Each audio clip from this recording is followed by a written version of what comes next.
esses dias, né? O irmão Tiago Souza, ele foi convidado para participar de um círculo de conversa lá na Academia das Letras de Caxias, né? E como não deu para ele me chamou para ir lá. Sim. E infelizmente eu tinha preparado um discurso até respeitoso para me falar alguma coisa, né? Que, né, dentro daquele contexto. E o contexto era o seguinte, que me surpreendeu, porque primeiramente os palestrantes eram trans, porque esse era o principal assunto. E eu, como cristão, eu não me senti envergonhado de estar lá, porque eu sei, o evangelho é isso, eu tenho que ir até onde essas pessoas e pregar a mensagem de Cristo para elas, né? Então eu fui, ouvi, mas sabe o que foi que eu percebi? Eu percebi que para eles, ali no próprio discurso daqueles rapazes trans e das moças trans que estavam ali palestrando, é que você considerar o comportamento deles como errado dentro da sua visão, isso na mentalidade deles, isso deve ser considerado crime dentro da Constituição, né? E o que eu percebo? Eu percebo que a gente vive numa época, tio, que as pessoas não querem ser confrontadas nem mesmo de forma respeitosa, entendeu? Ou seja, eles acreditam da seguinte forma, eu percebi com os meus próprios ouvidos quando eu estava lá. Que eu, como cristão, como é que se diz, eu abraçar ele e esse pessoal, dizer que amo, mas eu ser contra o comportamento dele. Ou eu chamar um rapaz trans pelo antigo nome dele de homem, antes dele mudar a identidade dele com o nome de mulher. Se eu chamar ele com o nome de homem, que era o antigo nome dele dentro da identidade que os pais dele escolheram o nome, para eles isso tem que ser crime. Para eles isso é tão desrespeitoso quanto você bater em trans, né? E a gente percebe essa questão da ideologia de gênero, né? Como a gente lida com esse tipo de situação, tio. Inclusive, no dia eu não pude falar porque eles começaram o evento tarde, estava tudo cronometrado, mas teve um momento que eles começaram a usar o nome de Deus e o nome de Jesus no meio de tudo aquilo ali. E eu pensei em levantar a minha mão para me falar alguma coisa, eu senti claramente o Espírito Santo me mandar. Davi, dessa vez tu vai só ouvir, tu vai falar na próxima vez. Dessa vez eu te trouxe aqui só para tu entender como funciona a linguagem dessas pessoas. O Espírito Santo me mandou naquele momento, queridos, ficar calado só para me entender, né? Para me entender como funciona a mentalidade dessas pessoas. E dentro dessa situação, tio, que um mínimo conselho cristão a respeito de uma certa conduta é considerado desrespeito, crime, homofobia, como a gente lida com a ideologia de gênero hoje?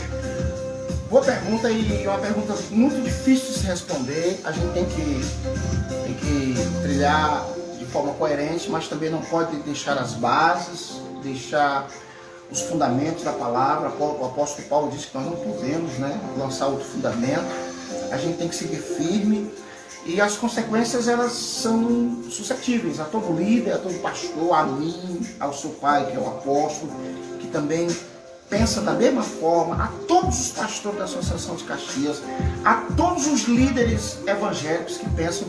Então a gente tem o compromisso de firmar a palavra, afirmar, e tem também a responsabilidade de assumir o risco de, porventura, ser atacado por essas frentes que não querem nem ser citadas, que dirá confrontadas.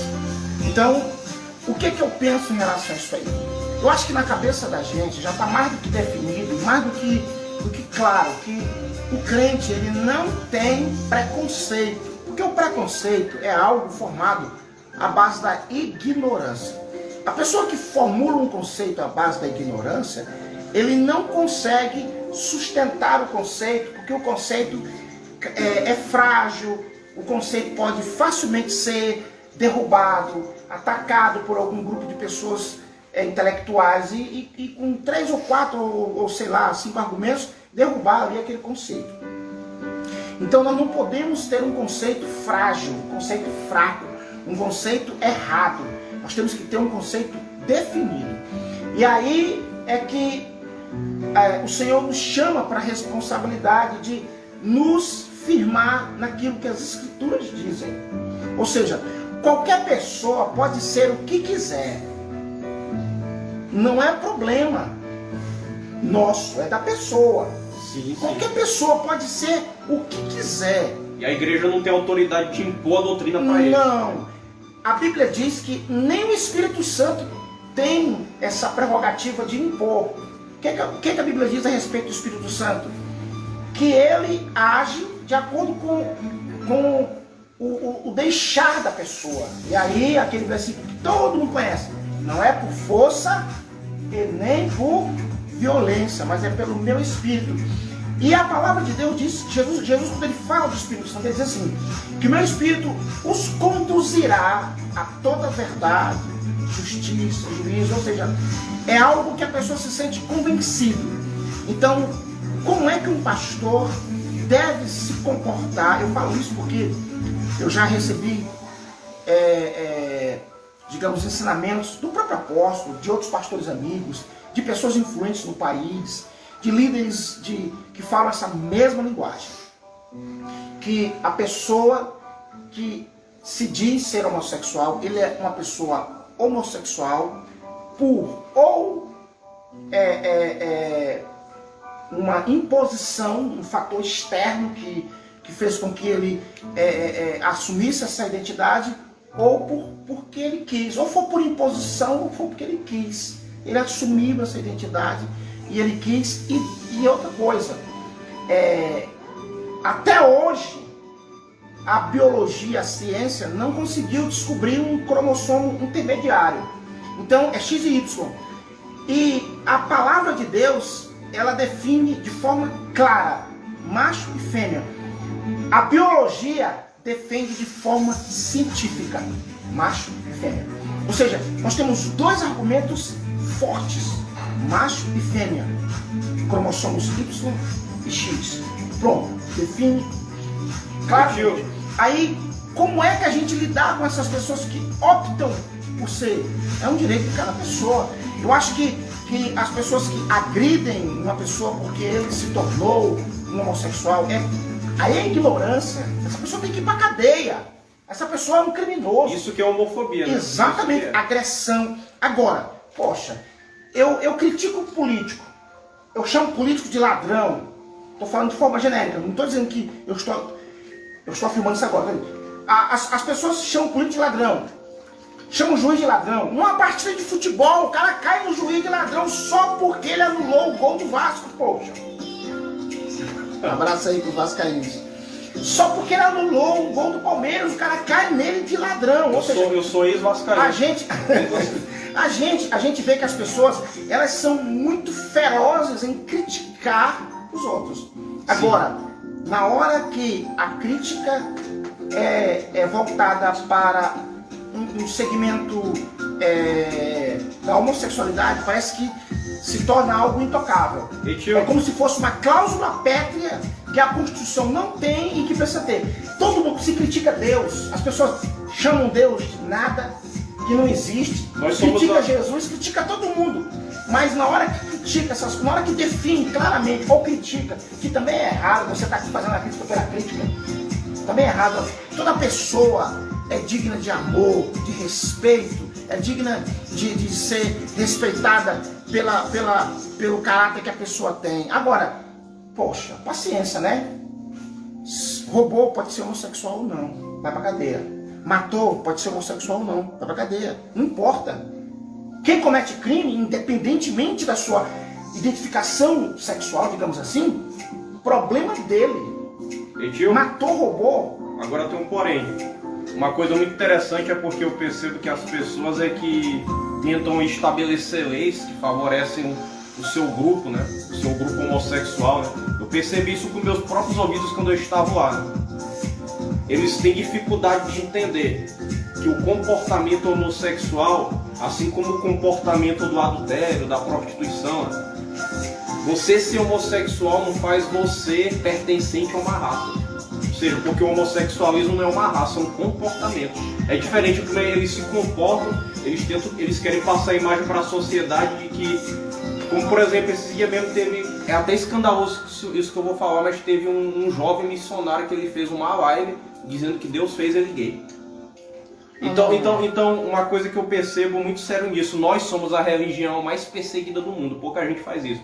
E vocês percebem que os cristãos não ficam fazendo grupo para fazer guerra contra a perseguição cristã do mundo. Nem mesmo os jornais, vocês percebem que os jornais não colocam isso como foco. Ano passado teve uma igreja na China que foi destruída. Isso não passou em nenhum jornal das grandes emissoras de TV. Mas por que a gente não fica fazendo grupo social para querer combater a perseguição cristã. Jesus mesmo falou, né? O servo não é maior do que o seu senhor. Assim como me odiaram, vos odiarão também. Porque se eles odiaram vocês, odiaram a mim primeiro, né? Então eu sou uma pessoa assim que eu evangelizo homossexual. As pessoas próximas a mim sabem, né? Se a pessoa permitir, eu até abraço, porque o meu desejo é que essas pessoas sejam alcançadas. Agora, uma coisa que eu quero falar para você que tem familiar ou tem uma parente que é preso ao lesbianismo, ou algum amigo ou conhecido que é preso ao homossexualismo, repita isso bem daqui que eu vou dizer para a pessoa. Olha, Jesus, não é errado eu dizer que Jesus ele ama a todos e Jesus ele quer abraçar a todos. Mas uma coisa eu vou dizer, a partir do momento que você se jogar aos braços de Cristo, é impossível você permanecer o mesmo. O filho pródigo ele voltou todo lascado para o braço do pai, e na cabeça dele era assim: rapaz, eu prefiro ser escravizado pelo meu pai do que ficar aqui comendo comida de porco. E ele chegou com aquela consciência: eu vou voltar todo lascado, cheio de pecado, e o pai vai me bater, mas pelo menos ele vai me dar um lugar entre os escravos dele. E o que foi que aconteceu? A Bíblia diz que o pai, na hora que viu o seu filho todo arrebentado, o abraçou, colocou um anel no seu dedo, o banhou, deu novas vestes e fez uma festa, porque esse meu filho estava perdido e foi achado. Então, independente do tipo de conduta que você tem, não precisa nem ser homossexualismo, pode ser uso de droga, Jesus ele vai te aceitar do jeito que você está. Mas é o seguinte, na hora que você se joga aos pés dele, é transformação. Exatamente. Eu quero tecer mais alguns comentários em relação para a gente fechar essa questão e passar para outra pergunta. A gente vive num mundo hoje que tenta impor uma legislação. Vamos colocar o Brasil para a gente não generalizar. A gente impor uma legislação que dê, digamos, superpoderes para um tipo de sociedade organizada. Okay. Tudo bem. É direito deles porque vivemos num país democrático. Mas dificilmente passa porque a maioria das pessoas pensa diferente deles. Então, a democracia é isso. Se os parlamentares pensam diferente, não vai passar isso nunca. Não Sim. passa por quê? Porque a estrutura do parlamento, a maioria estabelece as leis. Então, assim, o que tem que ficar bem claro é que nós não somos contra pessoas. Nós não odiamos pessoas. Nós não queremos guerra com essas pessoas. Sim, veja bem. Existem argumentos que, por mais que você tente sustentar, você não consegue convencer ninguém. Um cenário importante, aqui eu quero me aproximar mais para falar para você uma coisa importante. Olha, nós estamos vendo aí a Rússia se posicionando contra um país covardemente. Todo mundo vê isso. Não precisa ser um analista de guerra, não precisa ser um analista político, geopolítico, não precisa disso não. Você está vendo claramente que é uma luta desigual, desproporcional, arbitrária.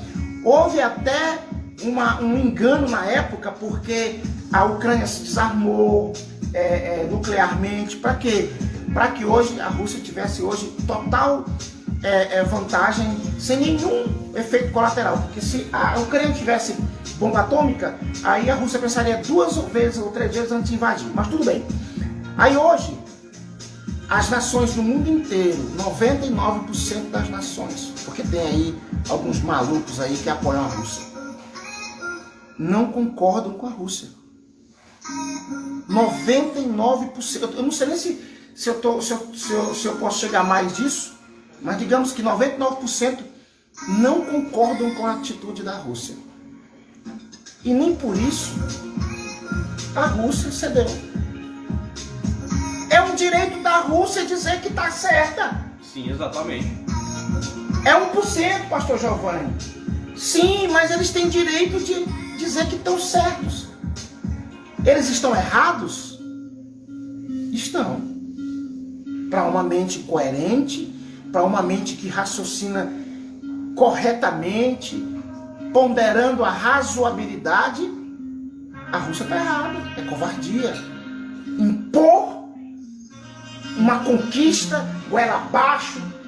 E o que está acontecendo? A Ucrânia está resistindo, está lutando contra essa invasão. Da mesma forma, a gente tem direito de não concordar. É simples. Discordar não significa dizer que a gente odeia. A gente discorda do político, nem por isso a gente odeia o político. E é porque o político mal prejudica uma cidade, um estado, deverazmente. Nem por isso a gente odeia, vou matar, porque a Bíblia não nos autoriza a odiar. Então, a gente precisa entender que se colocar contra uma ideia, não é que essa ideia faz com que a gente se torne homofóbico, se torne assassino de pessoas que professam fé diferente, professam comportamentos diferentes. Não. Aí é onde está a cilada do diabo. Você que é homo, você está percebendo que o jogo é nos colocar contra vocês, e nós não somos contra vocês. Exatamente isso. O jogo é esse, é nos colocar como que fossem perseguidores de vocês, como que nós passássemos o tempo todo da nossa vida maquinando perseguir contra vocês. A Bíblia não nos autoriza nem perseguir você, nem a ninguém. A Bíblia diz assim, não é contra a carne ou contra o sangue que a igreja luta, que o povo de Deus luta, mas contra demônios, contra hortes espirituais da maldade. O objetivo da igreja é ganhar todo mundo para Jesus, e isso aí a gente não abre mão. Por causa disso, Pedro foi cerrado. Isaías foi cerrado, defendendo a palavra. Jeremias quase morre. Paulo passou o que passou. Pedro foi crucificado de cabeça para baixo. Muitos irmãos foram assassinados, degolados, por causa desse evangelho. E não é essa geração que vai abrir mão disso. Então é uma questão de fé. Se você crê de uma forma diferente, é um assunto seu. Agora, nós vamos seguir firme, seguir em frente, levando a palavra de Cristo, não obrigando a ninguém, não levantando bandeiras e tentando impor num parlamento que ele tem que aceitar o que eu sou. Não é o que você é, não é o que eu sou, mas é o que Cristo e o que a palavra de Deus diz que nós somos.